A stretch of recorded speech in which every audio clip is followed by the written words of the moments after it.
Good afternoon, everybody. Welcome to the Humanities Forum. My name is Ian Bernhoft, and I direct the Humanities Forum at PC here. And looking around the audience, I think we have some guests today. I can pick you out by your dapper attire, by your serious, careworn yet very beautiful faces. So welcome very much.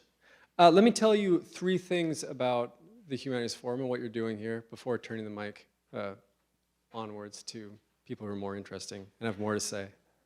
So first of all, the Forum is an initiative of the Humanities Program, and the Humanities Program is an interdisciplinary, or it offers students at PC an interdisciplinary approach to humanistic inquiry, which is integrated with PC's distinctively Catholic and Dominican tradition.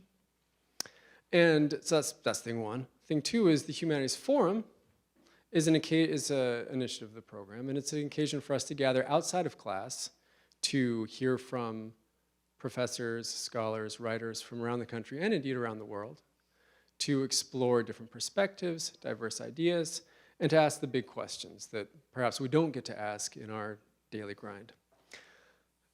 Thing number three is the format of today's event.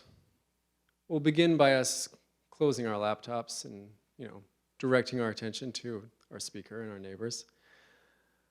Our guest will speak for approximately 40 minutes or so, after which there's a Q&A period. And the things you need to know about a Q&A period is that per forum tradition, a student has to ask the first question.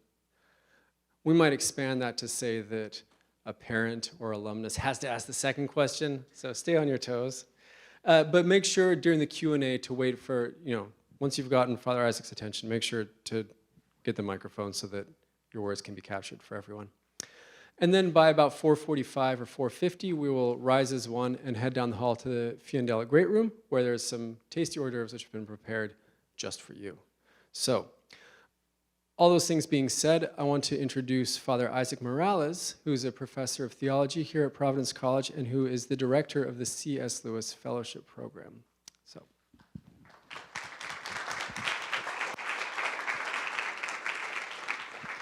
Thanks, Ian. Welcome, everybody, to this week's Humanities Forum. It's my pleasure to welcome you all, especially family and alums who are here for homecoming weekend. It's great to have you with us. As Ian said, I am the director of the C.S.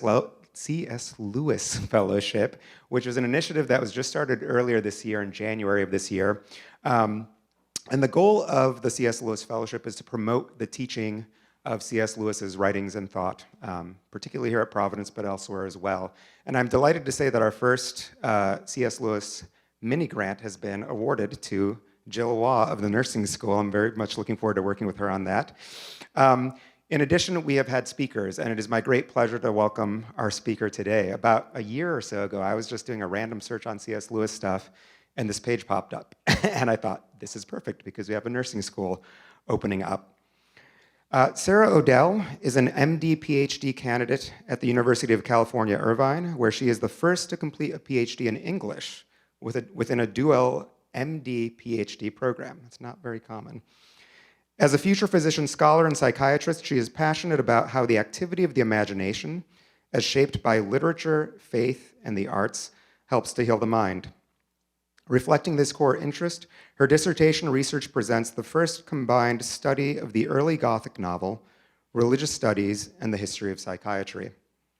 She is also an active C.S. Lewis and Inklings scholar, with a particular focus on Lewis's friend, physician, and fellow Inkling R.E. Havard, about whom she'll be speaking this afternoon. And in her spare time, M.D. Ph.D.s have spare time, she has been working on a book titled The Medical Inkling, which explores Havard's roles as a physician, Inkling, and Catholic writer, as well as reveals how his medical imagination influenced C.S. Lewis. Her research has previously appeared in Mythlore, 7, the Journal of the Marion E. Center, and the Journal of Medical Humanities. She is a recent Harvey Fellow, as well as a recipient of the 2023 Andrew Vincent White and Florence Wales White Graduate Student Scholarship. And her talk this afternoon is titled, R.E. Havard, What C.S. Lewis's Physician Teaches Us About the Medical Imagination. Please join me in welcoming Ms. Odell.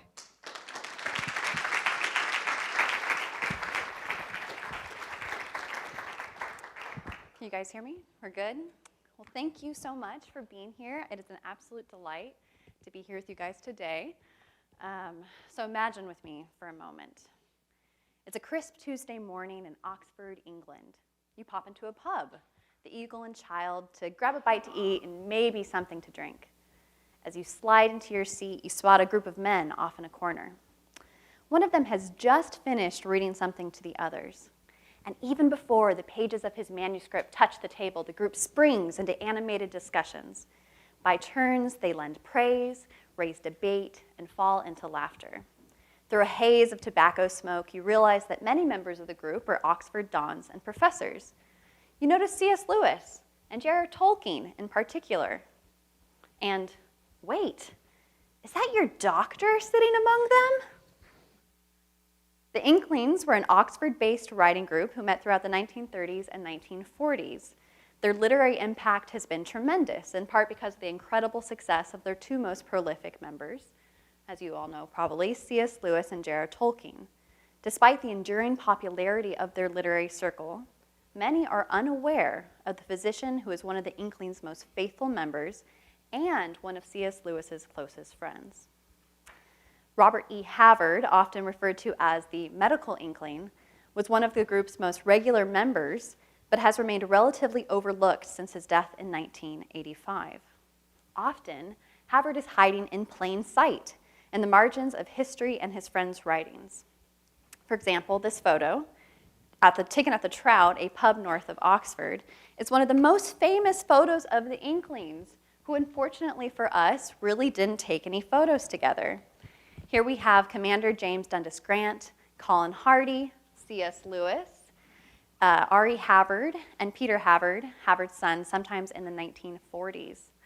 This photo is used all the time for websites, book covers, you name it, in conjunction with Lewis. But Havard's story has never really been told. So this lecture and my in-progress book on Dr. Havard focuses on the life and writings of him, but considering not only his friendship with Lewis and Tolkien, but also revealing the riches of his medical imagination. In my time spent going through the archives, I've realized that there's real treasure in rediscovering Havard's published and unpublished writings. Not only stories of collaboration with other Inklings and insight into their famous friendships, but also timeless reflections on medicine, literature, and Catholic spirituality. In fact, Dr. Havard's vision of medicine is sorely needed today, a vision of health that considers body, soul, and the messy borderlands between them. Prescriptions not just of physical medicines, but also the sacramental medicines of literature, beauty, and the arts, a practice of healing that, as in the words of Tolkien describing Havard, that thinks of people as people, not as collections of works. In making room for the soul, Havard's holistic vision of health articulates a Christian response to mental illness, as well as recognizing the healing power of literature and the arts. But before we begin to explore the riches of his medical imagination, a few biographical notes. Robert Emlyn Havard was born in 1901 in South Kime, Lincolnshire. When he began his university education at Oxford, he initially planned on following in the footsteps of his father, an Anglican rector. But something else happened. He decided not to become an Anglican priest, instead opting for medicine as the next best thing. He also converted to Catholicism, and despite meager financial resources, he completed degrees in both chemistry and medicine, becoming something akin to the dually trained physician-scientist of today. This double qualification made him an excellent candidate for medical research and teaching, yet he missed working with patients. So he and his wife, Grace Mary Middleton, who he married in 1931, moved their growing family to Oxford, where he began his practice as a general practice physician. Oops. And who would be one of his first patients but C.S. Lewis? The pair met around 1934 when Havard made a house call to treat Lewis's influenza.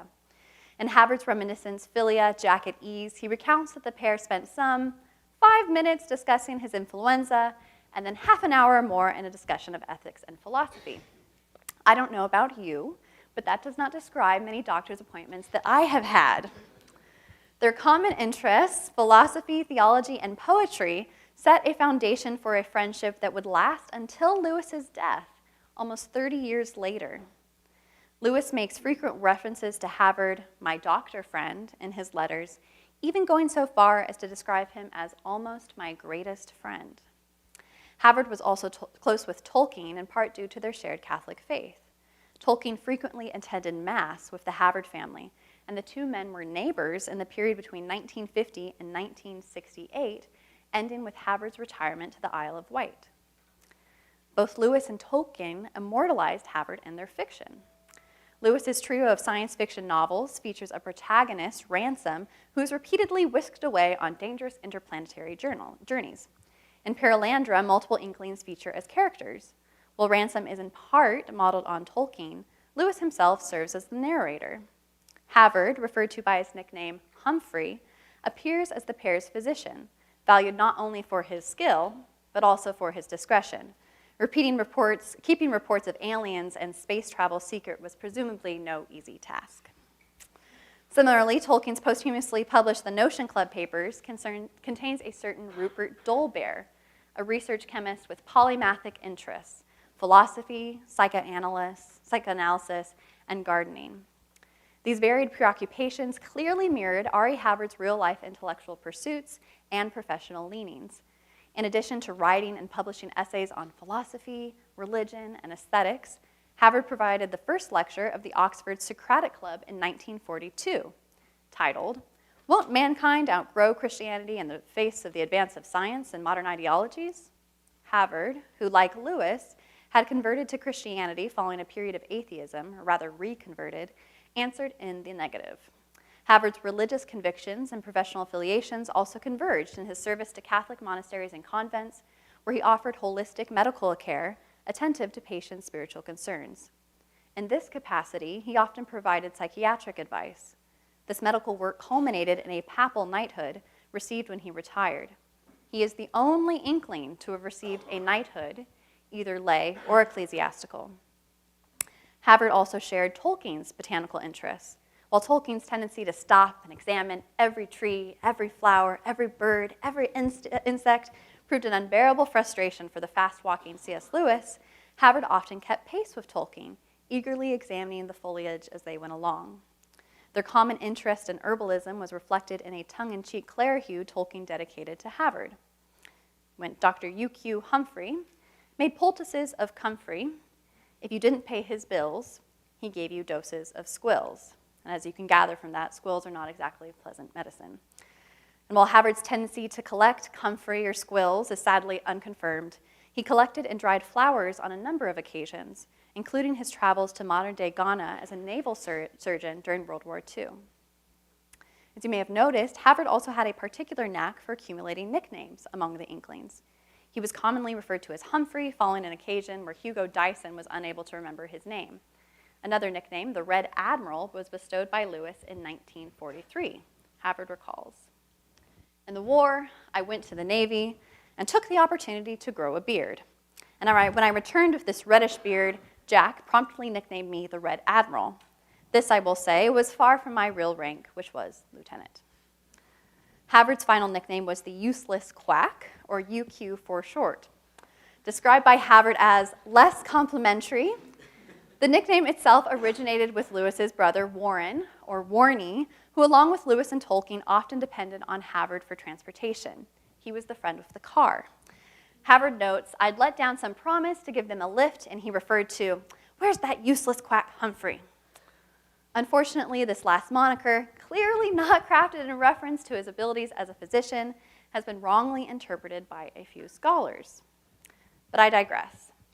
In all, Havard's respective friendships with Lewis and Tolkien outlasted regular meetings of the Inklings and survived long after the relationship between the other two men had cooled. Havard comments that it was the differences between himself and Lewis that laid the foundation of a friendship that lasted with some ups and downs until his death nearly 30 years later. He also insightfully comments on the differences between Lewis and Tolkien, contrasting Lewis, a big, full-blown man who came straight out at you, with Tolkien, a slight figure whose whole manner was elusive rather than direct. He continues, "The word flighty crosses my mind in connection with Tolkien. It's misleading because I don't mean it in the ordinary sense of the word at all. But he would hop from subject to subject in an elusive sort of way. You could see his mind was always hovering like a bee over flowers, whereas Lewis was working away more like a carpenter at a carpenter's bench. These are very imperfect descriptions of their differences, but they were very apparent at close contact. They were two very different people. And the surprising thing is, really, that they became such close friends, rather than that the differences appeared and separated them. This vision of Tolkien as a bee flitting among flowers and Lewis hammering away like a carpenter gives a taste of the medical Inkling's flair for imaginative language and his sense of individual psychology. So how did all this translate into Havard's clinical practice? Dr. Havard's medical imagination, both what he imagined to be good medicine and what he considered the role of the imagination in healing, bears special relevance for his work as a Catholic physician deeply invested in literature and the arts. Dr. Havard's son, Colin Havard, has noted his father's sensitivity in treating not just the body, but also the mind or the soul, commenting that he had a good sense of psychology as well as pure physical medicine. To my knowledge, there are no existing records of Havard's clinical practice. And of course, even if there were, patient privacy wouldn't allow us just to read them all. Nonetheless, we can catch a glimpse into Havard's vision of medicine, as well as the ways in which he blended medicine, aesthetics, and religious conviction in his writings relevant to mental illness. The Medical Inkling left behind a wide diversity of published and unpublished writings, scientific research, poetry, essays, book reviews, and memoirs among them. So today, I'd like to follow a particular thread through these writings, tracing Havard's enduring interest in what he described as the ill-defined borderland between body and mind.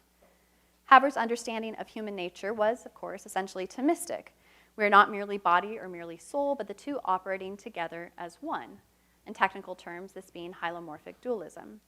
In a 1956 book review, he comments on the relationship between body and soul, noting that if body and soul are one thing, then any activity of the soul, as in prayer, will be reflected in some way in the body and vice versa. If this is true, and true everywhere, not just in the sanctuary of a church service or in the theology classroom, then this necessarily informs the way in which we think about medicine. If medicine affects both body and soul, and never just the body, then each act of healing is charged with spiritual potential.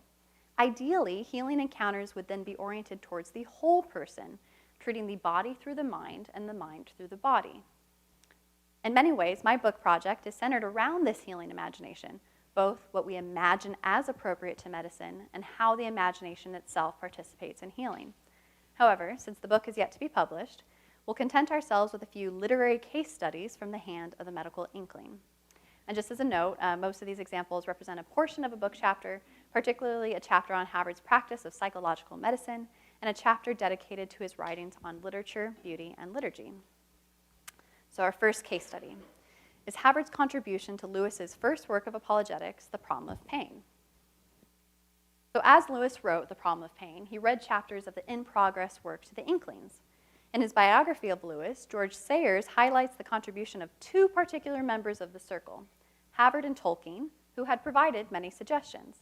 The Problem of Pain is notable not only as Lewis's first meaningful work of apologetics, but also as a collaboration between members of the group. Inkling scholar Diana Glyer goes so far as to identify the book as a joint project among the Inklings. In addition to seeking his feedback, Lewis asked Havard to write a clinical supplement to the book. His short note on the observed effects of pain, kindly supplied by R.E. Havard, M.D. from clinical experience, forms the appendix to the book. What's really interesting about the appendix, however, is what wasn't published. An earlier draft of the appendix, titled Pain and Behavior in Medical Practice, provides fresh insight into the collaboration between Havard the physician and Lewis the up-and-coming apologist. Havard's original version not only proves a turning point, considering his role within the Inklings, but also presents a fresh lens through which to consider Lewis's The Problem of Pain.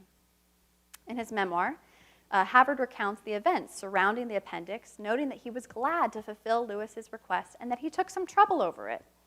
On February 1st, 1940, a version of the appendix was read out loud at the Inklings, at an Inklings in Lewis's rooms in Magdalen College, likely by Havard himself.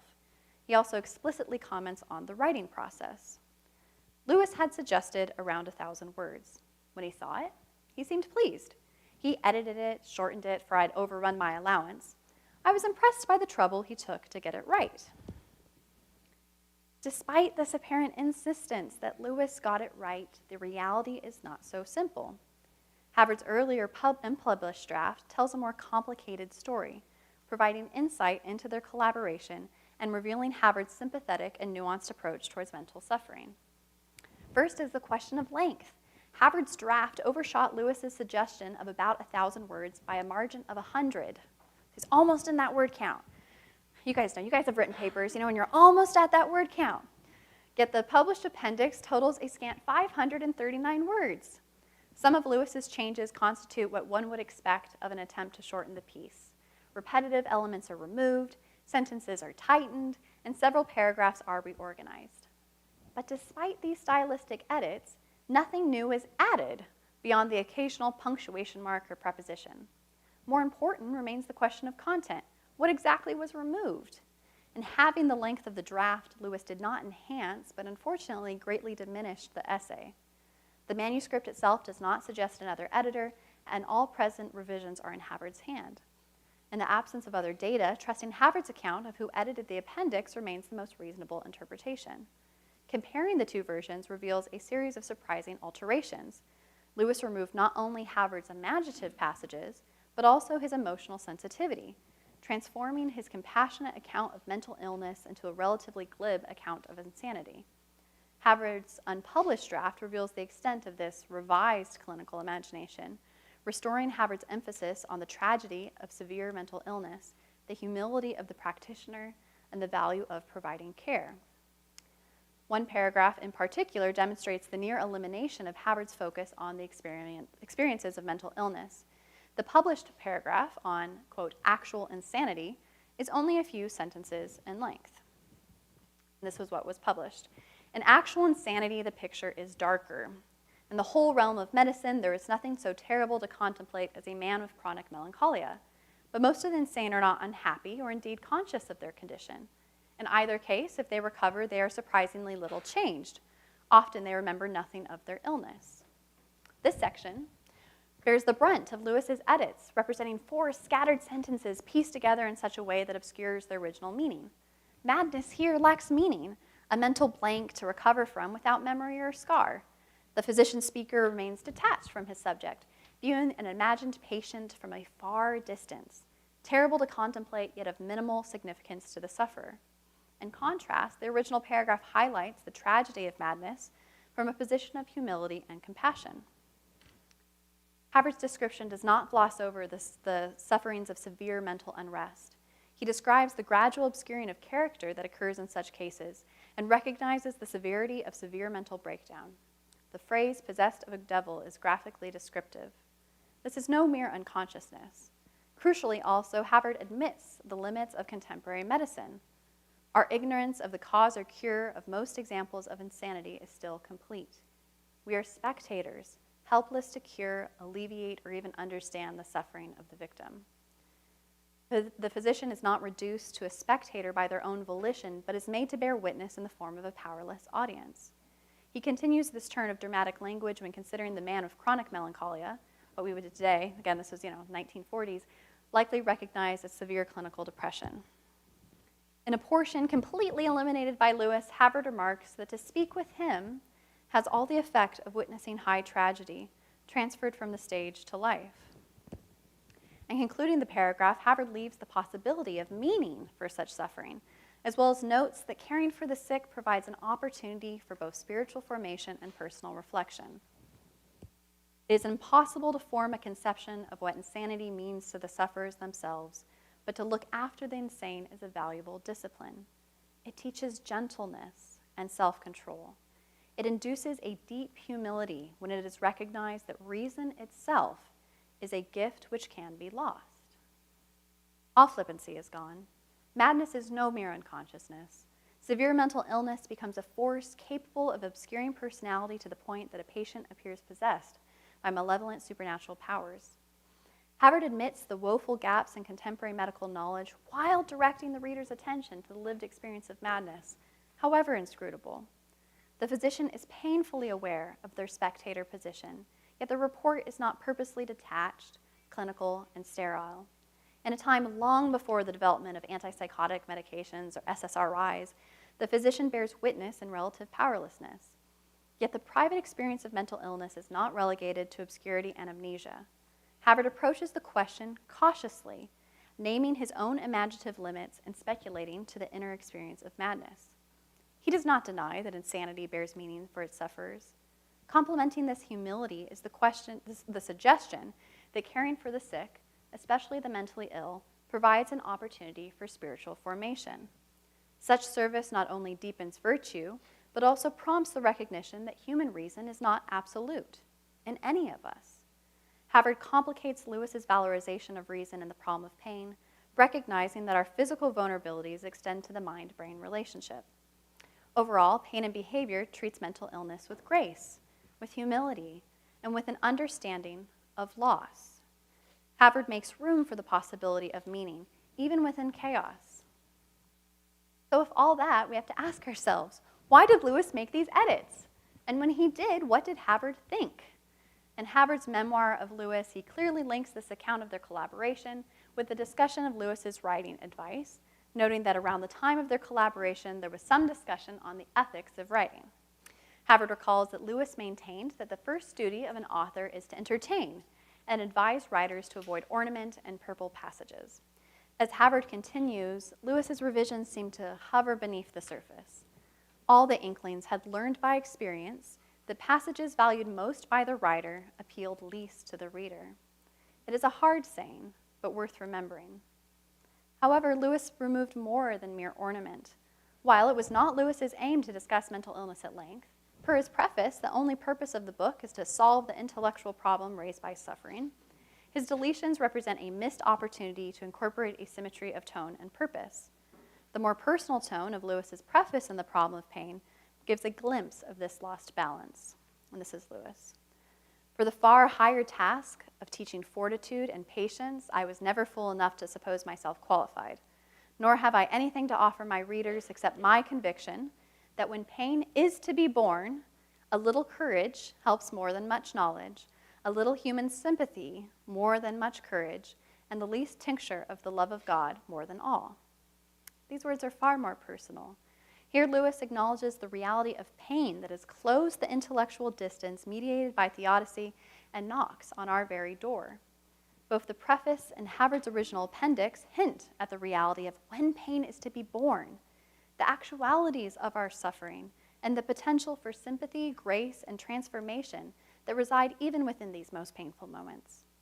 The more intimate tone of the preface remains distinct from that of the published appendix, where words of personal experience and virtue have been cut away. It seems likely that Lewis's resistance to discuss mental illness stemmed from a fear of madness, an anxiety prompted by caring for Mrs. Moore's brother, Dr. John Askins, for a fortnight in 1923 when Lewis was a young man. Affectionately referred to as the Doc, Askins had dedicated much of his post-war work to psychoanalysis, which in the heyday of Freudianism, Lewis very much held in suspicion. Doc Askins had also flirted with the occult, prompting the young Lewis to attribute his mental collapse to spiritualism, yoga, which is obviously yoga is very different today, it seems, and undigested psychoanalysis. The harrowing experience on the front line of insanity, talking a man down from nervous fits and physically restraining him when episodes became violent, left a mark of Greek terror on Lewis's imagination. Lewis was disturbed by a sort of horrible sympathy, a cursed feeling that I could quite easily do it myself.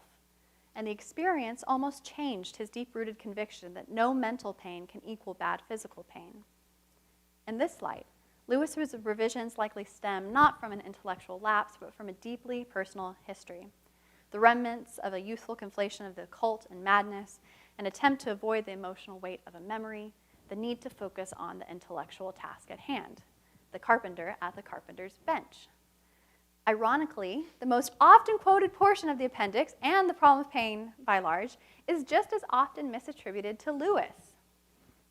Mental pain is less dramatic than physical pain, but it is more common and also more hard to bear. The frequent attempt to conceal mental pain increases the burden. It is easier to say, my tooth is aching, than to say, my heart is broken. Perhaps the physician could speak to what the Don could not or would not say. In a 1956 letter to Arthur Greaves, Lewis comments that, my doctor friend says that Surprised by Joy leaves out too much, and he is going to supplement it by a book called Suppressed by Jack. Despite the suppression, as it were, of the psychiatric and the problem of pain, Havard's original draft reveals the virtues of his approach, as well as the value of his clinical experience, intellectual humility, and attentiveness to story, and the recognition that when it comes to the meaning of suffering, the patient, not biomedicine, gets the last word.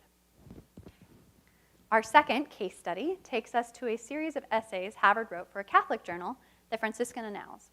Titled The Uses of Diversity, Havard focuses on the diversity of opportunity to experience beauty. He asks, what is the role of beauty in our lives? Broadly, his answer takes the form of three movements: diagnosis, prescription, and guide. The diagnosis. Havard begins with a crucial diagnosis, again, probably not one that you or I have heard in a doctor's office. We are starved for beauty and made sick by this lack in our aesthetic diets. Even more so, this malnourishment brings an accompanying loss of insight. We've become so used to the deadening effects of our environments that we forget that things could be otherwise. We've lost the capacity to imagine alternatives. Havard's first goal, then, is to arouse in his readers a strong feeling of discontent, a dissatisfaction of a rather special kind. In questioning the position beauty has in our work, our surroundings, and our minds, Havard underscores the deleterious effects of beauty deprivation. If deprived of it for too long, he writes, we are starved and miserable and lead narrow, imperfect, and undeveloped lives. Because God is the source of all beauty, ugliness is a kind of evil, a poison which makes us ill at ease, strained, and restless. For Havard, ugly environments are, in a really true sense, pathological ones. Without beauty, our senses are deadened in a vicious cycle of jaded nerves and enfeebled hearts and minds. Our environments do not only represent our emotions, but they produce them. Ugly environments induce a certain unease, a certain ill health. We are constantly caught in a dynamic with our surroundings. Man-made architectures correspondingly make certain kinds of men and women. And what of the environment of Havard's readers? What of our environments, for that matter? In surveying the landscape of a modern, industrialized England, he rails against its appalling ugliness. Miles after mile of fresh earth in the environs of our great cities ruined by slag heaps, oily pools, squalid, mean little houses. Places where industry has developed on a large scale are especially scarred by extended blot and pollution. It is an ugly age, he writes, perhaps the product of an ugly spirit, that of the industrial greed of the last century. We have inherited an evil thing and have not yet found the courage or the wisdom to attempt to transform it into something better. Now that our hearts have been appropriately discontented and our illness has been made apparent, Havard's diagnosis is complete. He ends his first installment with a question. But what is the Christian remedy for this state of affairs? Part 2, the prescription. Havard begins by quoting Matthew 4:4, notably from Ronald Knox's translation of the Vulgate. Man cannot live by bread only. There is life for him in all the words which proceed from the mouth of God. If beauty is one such word, and if we are intended to be surrounded by beauty, that is, if we are meant for the enjoyment of God, the source of all beauty, we must feed ourselves upon beauty as we are designed to do so. Where is such beauty to be found? Parallel to his critique of industrial Britain, Havard considers two main sources of beauty: the natural world and objects crafted by human hands. He begins with our physical environments, reflecting on their ability to shape our emotional and spiritual lives. Despite the losses, both natural and architectural, suffered in the wake of industrialization, beautiful environments remain. He praises the unspoiled countryside, its noble rivers, rolling hills, and rich, quiet meadows, proving a verdant source of natural beauty. Sounds a bit like the Shire, no? Havard's praise of the singular beauties of the English landscape brings to mind his own experiences hiking in the Lake District or his walks with Lewis and Tolkien. Havard argues for the refreshing effects of natural environments, asserting that our spirits are more easily kept clear and free under their influence. Although he admits that God seems closer in rural landscapes and cites even Christ's tendency to withdraw into the hills, he does not condone complete withdrawal from man-made cities or towns. Dosage, as it were, remains important, tempered with the beauty also present in man-made environments. So just as Havard mourned contemporary architecture in his first installment, he praises ancient medieval architecture as some of man's most beautiful and noble achievements. As with natural beauty, England, of course, he's writing in Oxford, is particularly favored in her architectural treasures. A plug for any of you considering going to Oxford. For Havard, the beauty of architecture has several layers. First, buildings can simply be beautiful. This building is simply beautiful. And a quiet Sunday morning walk through an older town or city reveals marvels of beauty enshrined in stone. These edifices are not limited to the physical beauty of stone. They also assume a sacramental, participatory quality. In beholding the wonders of Salisbury Cathedral or Magdalen Tower, Havard draws our attention to the careful thoughts, plans, and labor that generated such places. We are looking at men's thoughts, he muses, and we can see and sympathize with some part of the beauty that they saw and loved. In living in Oxford and visiting Lewis's rooms at Magdalen, for instance, Havard often looked at the college's famous tower, completed in 1509. But Havard also attempted to look through the edifice, to catch a glimpse through the eyes of the late medieval craftsmen, to sympathize with the beauty that they sought to incarnate. His way of looking is reminiscent of Lewis's meditation in a tool shed, in which Lewis describes both looking at a beam of light from the outside and stepping into the light so that the light illuminates his vision of the outside world. Lewis argues for the value of living inside phenomenon. The complete meaning comes from within experience, not without. Havard applies Lewis's dictum to always look both along and at everything to architectural environments, allowing them to serve both as a beautiful object and an immersive experiential portal. Such imaginative transport becomes a type of time travel, erasing our prejudices regarding the past, what Lewis would term chronological snobbery. In architecture, Havard writes, we can for a moment leap out of this industrial century into a time when men, just ordinary, sinful men, loved beauty and toiled to attain it. By training our attention to the art of the past, we gain a sense of communion that transcends our historical moment.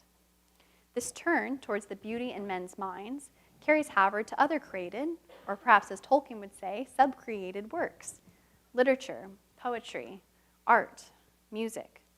The magic of poetry enables this transport, communicating the thoughts and emotional states of the distant past. Havard's musing on the effects of poetry are well worth quoting in full, especially as he moved towards a theory of poetry more generally. He writes, by so clothing a situation with beauty, the poet makes it a living thing for us. Not only do the poets see further than most of us, but they have the art of making us see with them. And we see, moreover, in an especially vivid way. For they bring not merely intellectual knowledge, they stir feelings and emotions. They educate our hearts, so that there is in the world of poetry an enormous wealth of beauty waiting only for our leisure, attention, and exploration. And if poetry is a world, literature as a whole is an entire universe. Some of the greatest achievements of the human race are preserved in literature. We can resurrect and enjoy them when and as often as we please. We can meet with and converse with the greatest human minds, not only of our own days, but of all ages. We can escape from the narrow confines of not only our own town and city, but of our own time as well. We are free to range over all historic time and the whole world. Literature will take us into the homes and lives of the wealthy and the poor, to the minds stored with learning, and to minds rich only in the experience of suffering. The whole pattern of humanity is there for our study and delight. Here, Havard provides a rationale for the therapeutic value of literature. We see not only with Havard, but with the poets. They expand our senses, bringing an education that is effective, pre-rational, and colored in the tones of moral development. Literature, an entire universe, places us in community with minds of those from different backgrounds, other cultures, and other times. Reading generates community where it may not or could not exist. Not only this, but reading also transcends place, a means of healing our limited purview and gaining invaluable insight into the whole pattern of humanity. Havard characterizes literature as a portal that not only exposes us to much needed beauty, but also invites us to new to us worlds. Under Havard's pen, music and the visual arts are also recognized as such portals. Careful attention to music and art brings incalculable rewards, nourishment, strength, and healing. Music in particular will carry you into a way of pure beauty, beyond language. Literature, poetry, architecture, music, and the visual arts are all capable of altering our perception, inducing participation, community, and an expansion of the spirit. In describing the participatory, or even you could say sacramental, quality of literature, Havard anticipates many years before Lewis's An Experiment in Criticism, which wasn't published till 1961. So published nearly 15 years after the uses of diversity, Lewis's experiment argues that works ought to be judged by their readers. He poses that books capable of not simply being used for our own ends, but being received, surrendered to, and which permit, invite, or even compel good reading cannot be discounted as bad literature. So basically, you judge a book not by its cover, but by its readers. Have you ever met someone and they give you a really good book recommendation, and you're like, well, I trust you, so it must be a good book. So that's the idea. Lewis recenters the relationship between reader and text as crucial for both the literary critic and the ordinary reader.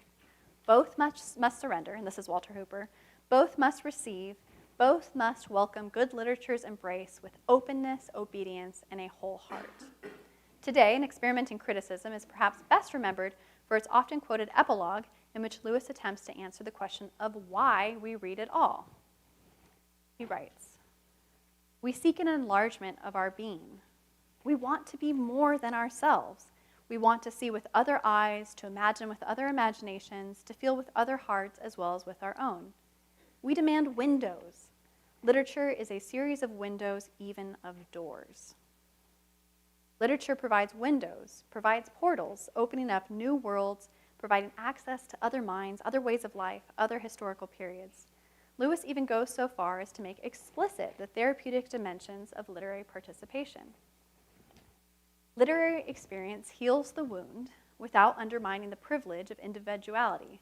In reading great literature, I become 1,000 men and yet remain myself. Here, as in worship, in love, in moral action, and in knowing, I transcend myself, and am never more myself when I do. Through careful attention, literature allows for us to transcend ourselves in an echo of the Christian paradox of dying to self. Finding communion with the writers of the past provides a therapeutic reorientation in which we are healed, if only momentarily, of the wound of our own individuality. And this language of healing is not simply metaphor. Literature bears therapeutic potential that is real, that is practical, and that is necessary. Lewis's insistence on seeing, imagining, and feeling with others is matched by Havard's theory of literature and art, seeing with the architect and the poet, hearing with the musician.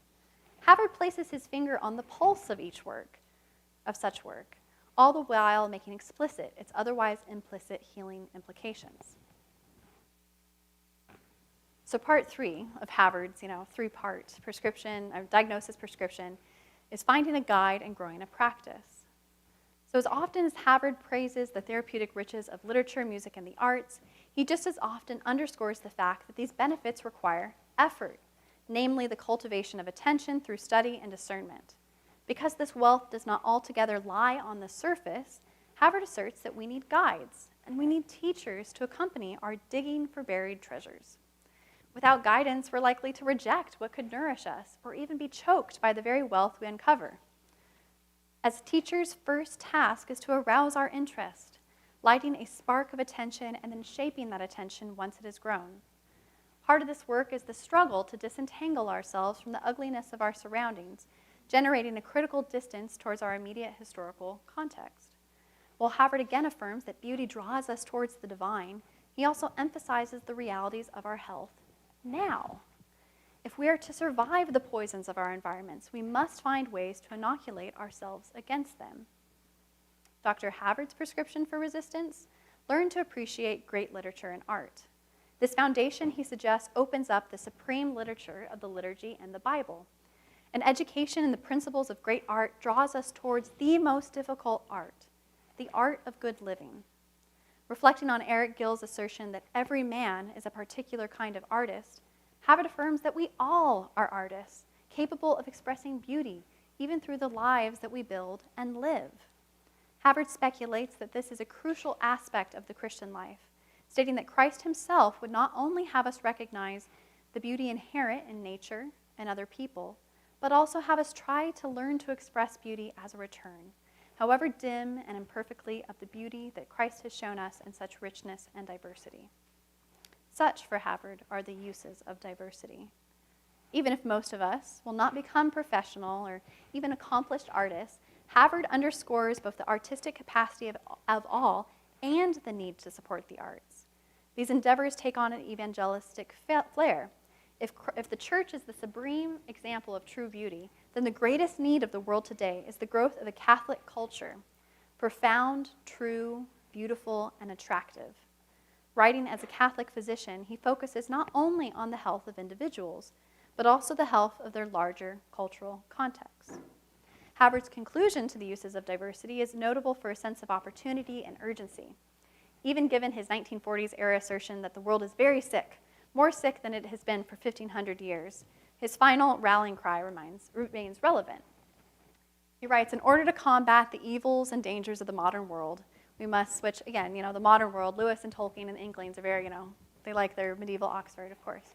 We must educate ourselves into the full riches of Catholic truth and beauty. We must seek them out, study them until they become a part of us and we live by them. But beyond that, we must study also to express them. We must produce writers, painters, musicians. It is this task that is of compelling urgency. The reader of the uses of diversity has been made aware of their sickness and its cure. Now it remains for them to go forth and foster the healing of others through the cultivation of the arts. So in closing, I would like to leave us with an image of Dr. Havard as a mediating figure between the sciences and the humanities. Havard's position is undoubtedly unique, the only scientifically trained member of a renowned literary circle and a practicing physician embedded among some of the greatest Christian authors of the 20th century. Havard's Christian commitments, in particular his Catholic convictions, color the majority of his writings, indicative of a wide array of genres: medical commentary, theological reflections, apologetics, poetry.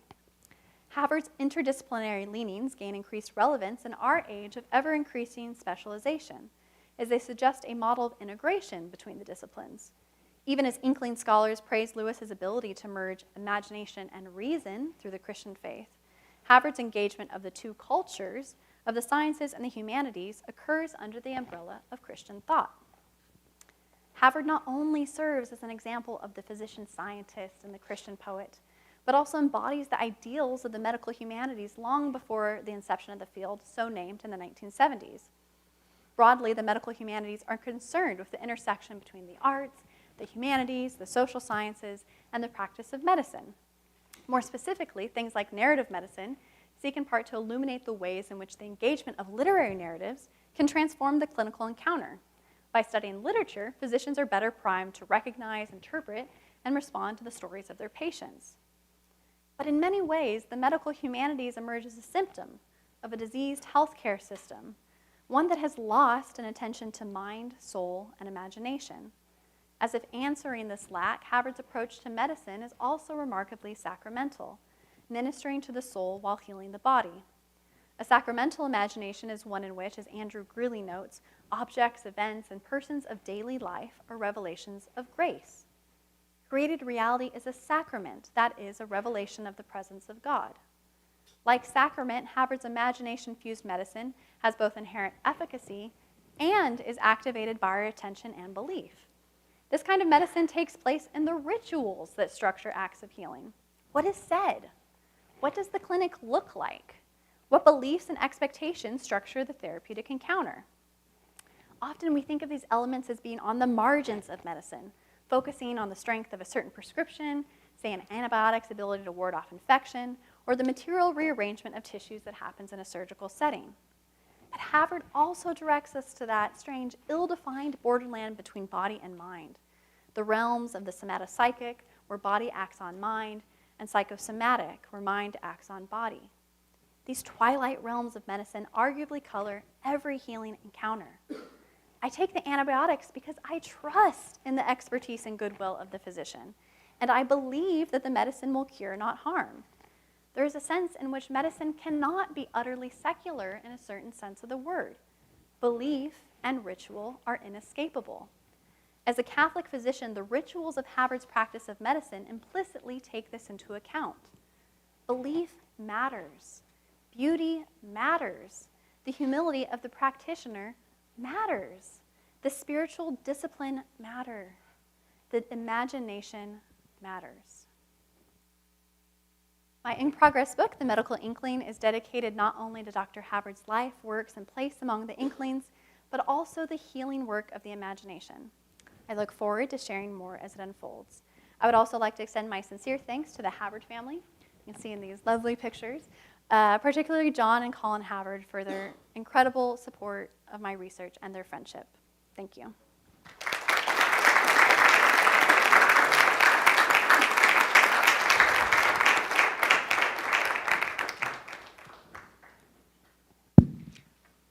Thank you so much for that wonderful presentation. We have time for questions now, and as Dr. Bernhoft said, the tradition is to begin with a student question. So is there a brave student out there who has a question? Oh, great. Hi, my name is Margaret. That was a wonderful talk. Oh, thanks. Just want to say thank you for coming. How did you come to this interest, you personally? I've never heard of him before, so how'd you come to this like interconnection also of like beauty and medicine? It's really cool. Yeah, it's a wonderful question. There's kind of two secret questions in it, so I'll answer them both. The first being that I was a science major. I know a lot of you, undergrads. I was a science major, and I'd go in the science laboratory, and I'd like sneak in my book of poetry and my, Aquinas and my theology book, and I have the PCR running, but I'd like be reading, poetry in the corner. And I always kind of felt torn in two directions, and how do you kind of reconcile those things? And the way our educational system is set up now, you choose a major. You guys have a wonderful program here where you get the solidity of a liberal arts education, but I always felt kind of torn. And so then after my undergraduate, I did a master's in English, and then I did both. So instead of choosing, I'm doing both the medical degree and the PhD in English, and was given a great recommendation by a dear mentor who turned me on to the medical humanities. And then for Robert Havard in particular, was another mentor. I was doing a master's in English at Azusa Pacific with Diana Glyer. She wrote The Company They Keep, as well as a number of other books. And she turned to me one day and she goes, "Well, Sarah, of course your project's going to be on Dr. Havard." I went, "Okay." And kind of, you start getting into the archive and you get into the dusty library, and you realize that there's so much that hasn't been talked about. And the more you dig, the more you find this story. And it's been a real privilege working with his family in particular. You never know what people have in their attics, and they bring out a box, and they're like, "Oh, these?" And you're like, "Oh my gosh, it's a first edition of The Hobbit with a letter stuck in it," and things like that. It's been a real blessing. Great question. Thanks.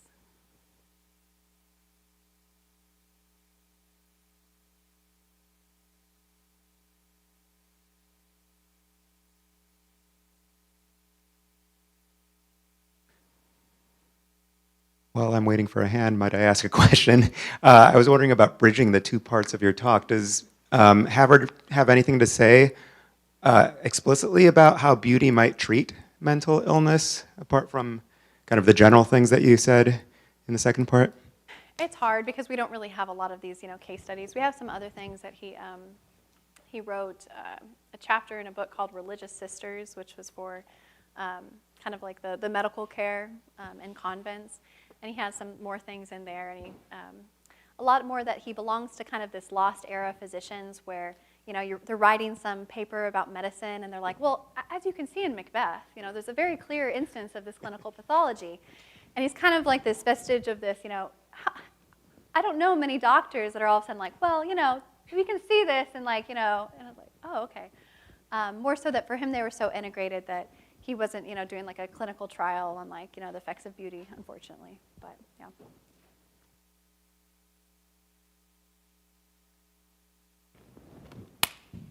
Hi, I'm a nurse practitioner.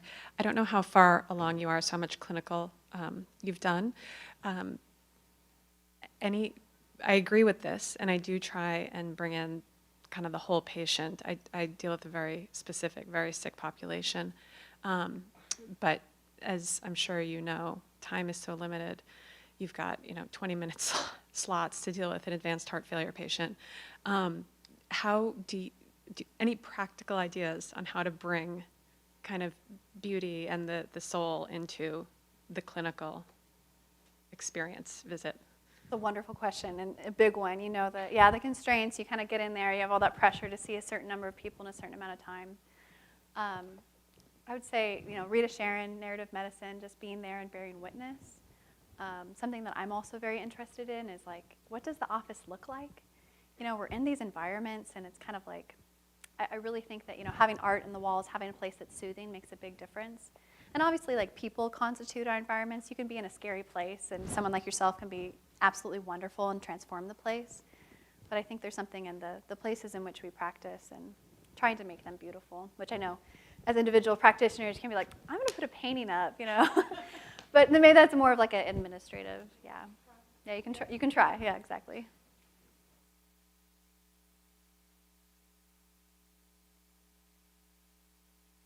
I was just going to ask if you knew of any countries or like any place that had successfully utilized this thought, where they, treat mental illness with putting people in beautiful environments and natural environments to sort of uplift them. Yeah, that's I'm a great thinking question. like Finland or. Yeah, I mean, there's all kinds of things. You like hear about forest bathing, and someone's like, "We came up with this great new study that if you go outside once in a while, you feel a little less depressed." It's like, oh, you mean I'm going to be less anxious if I'm like frolicking in a meadow? Really? But there are like different kind of instantiations, I'm sure, across time and history. I'm not an expert on that. My examples will probably my dissertation's work is on the 18th century, but I can say that when we first started like reforming kind of the asylum model in the late 18th century, early 19th century, there was a really big emphasis on we're going to make these beautiful walkways and we're going to make a garden space, and the idea that kind of a place that is beautiful and kind of ordered will kind of impose order and calm on its inhabitants is an old one. I would say that oddly enough, our historical moment, we have probably lost that more than the last 2,000 years of medicine has. So. But yeah, good question. Great question. Thanks. One of the things that you said that struck me is that medicine cannot be secular. Now, one way to think of that, you made it as in belief is always involved, if I remember correctly. But there's another way, right? Because the word secular means, of course, of this age. But all your patients, including the doctor and the staff, they're all going to die. And so there's a way in which you could say medicine it cannot be secular because it unfailingly and inevitably deals with death. And either death has a meaning or it's simply the extinguishment of life. And so it struck me, so I'm thinking you have more to say about that. No, I mean, that's a wonderful observation. I mean, in medicine, we have hospice. We have, we've shuttled that kind of expertise in dealing with death often onto, other people. In my experiences as a medical student, you don't get a lot of that until you get on the clinic. There's kind of a denial of, you maybe get like one day that's like the, breaking bad news to patients day, and, in terms of bereavement, and you're kind of like, okay, but, the two things that everyone are going to go through is birth and death. And if you don't have a medicine that recognizes that, you end up in some kind of questionable places. But yeah, saying that, we're always have expectations. We always have beliefs. We always have some kind of expectation of what works and why it works. The bureaucracy of that, you go to the, general practice physician and you get a referral to a dermatologist. There's something almost like sanctifying about the process that then allows you access into that little room. After 4 months later, that you're like, can you look at this mole for me? And there's something in that it's not. Nothing is ever completely modern. Bruno Latour, we have never been modern. We just keep replacing systems of, objects and ritual with other ones. And it's up to us to determine which attachments and which objects and which kind of amulets and talismans that we choose to arm ourselves with.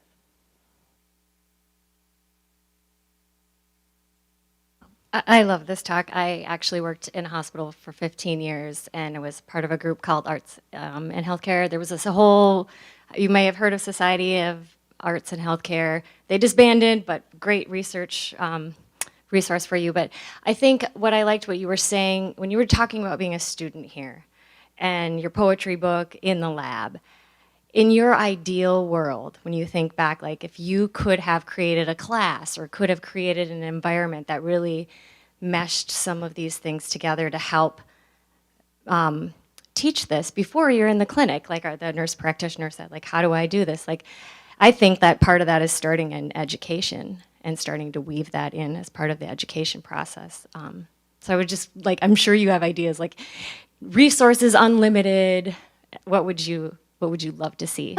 Well, yeah, resources unlimited. We could probably do a lot, but I mean, I can just second. That's excellent observation. I mean, everyone has been making excellent observations. That medical schools now are required to have some kind of. I'm sure nursing programs as well. There's some kind of like medical humanities person, and that it kind of ends up being the catch-all for wellness. Like ha ha ha, like you're burned out, wellness. Or you have art in the clinic, or you have those things. A lot of those things are really wonderful, and there's been a lot of work. I would say if I had unlimited funds, I would say to rebuild it from the ground up and have medical healthcare training that is integrated with these things from the start. That when you talk about a disease, you get the history of it, you get literature about it, you get art about it.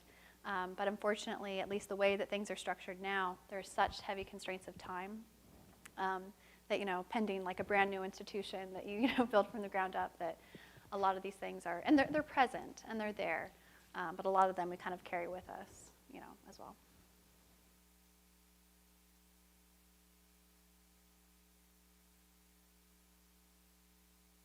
We have time for one or two more questions if anybody. Yeah, got one over here.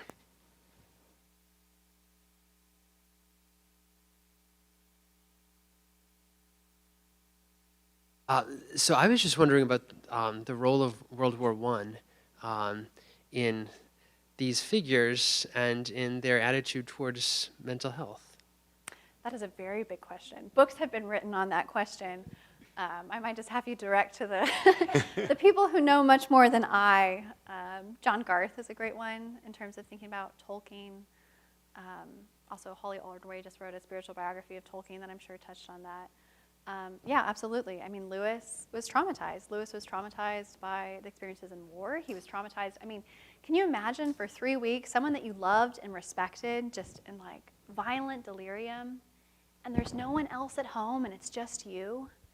I mean, that's traumatizing. I wouldn't want to speak about psychiatric care after that if you're 20 years old or so and that happens. But yeah, I think the psychological aspect of what people experienced, and culturally, that degree of trauma. You hear it when they're like, the modern world. It has, it's got to be colored by war. That's a great observation.